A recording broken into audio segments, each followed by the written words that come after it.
Making a note right now, deep-seated hatred. All right, go Yeah, ahead. put that on the agenda because, my God, I have a fucking hell baby to release right now on somebody. I'm listening.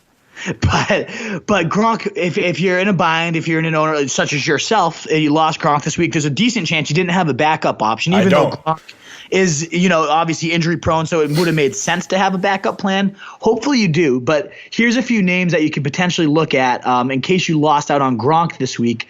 The first place I would definitely look is Charles Clay. He's 35% owned, so there's a decent chance he's not out there, but he is still out there in 65% of leagues right now. He's facing Indianapolis this week, 7th most fantasy points, so Charles Clay, a great option to fill in. Next week he gets Miami, the 5th most fantasy points, so even if you're probably not playing him because you own Gronk, and I doubt you're going to flex Charles Clay, you still could block other owners from getting a guy who has some real stretch run upside in Charles Clay. Obviously, our guy Ricky Seals-Jones, RSJ, didn't have quite the blow-up day that he's been having over recent weeks, but he was still involved. He was still engaged, had a few catches in a really tough matchup, and now gets Tennessee, a secondary that can definitely be burned. So RSJ, Ricky Seals-Jones, only Tom Savage took the Tennessee secondary for 354 yards, I think. So exactly, Tom fucking Savage. So, anybody can clean house the Tennessee secondary. They're abysmal.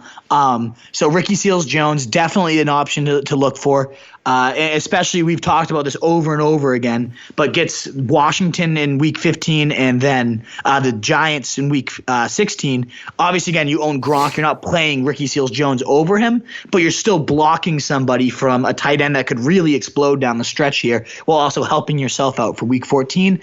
Those guys are a little bit higher owned, though, 28%, 35% owned. So if you need an option, O.J. Howard, 6th most points to tight end with Detroit. That seems just like the type of matchup where he has one of those O.J. Howard, like wide open opposite end of the field, scores a 60-yard touchdown type of defenses. They're very aggressive. So I could see O.J. Howard kind of shaking free.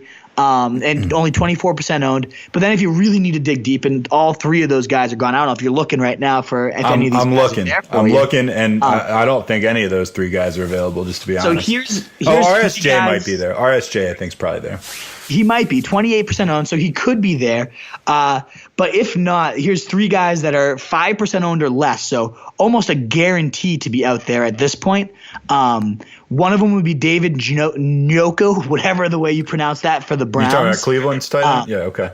Yeah, 74 yards, a TD, an athletic freak. Seemed like Josh Gordon being – obviously it's the only game, so I'm just maybe making up a narrative here. But also he was running wide open for many plays, and I don't think it's a coincidence that an athletic freak like Josh Gordon returns, that David Njoku is running freer than he's ran all year. So he's a potential option. He's facing a Green Bay team that's locked down tight end, so not ideal, but also definitely a potential streamer. I also really like just Dwayne Allen, the immediate backup to Rob Gronkowski, only 1% owned, so he's definitely going to be out there. He's facing a Miami defense that's given up the 5th most points to tight end, so that's what also really hurts about this Gronk thing is he would have had a juicy, plum, delicious matchup here against Miami. But now with Martellus Bennett on IR, Dwayne Allen could really come in, 1% owned. Obviously, trusting Dwayne Allen in the playoffs is a very scary situation, but he's got as good of a shot as a touchdown at anybody. And last but not least, 0% owned, so now we're going to the lowest possible level, but that's Steven Anderson for the Houston Tech. I should have asked, do you know who Steven Anderson plays for? I do. Because I write our rundowns and stuff. True. Although okay. I didn't even include Anderson in the rundown because I felt like nobody probably had him on their team. But they don't. But I do look at the 0%. It's like you could be the only person like in America that owns this guy.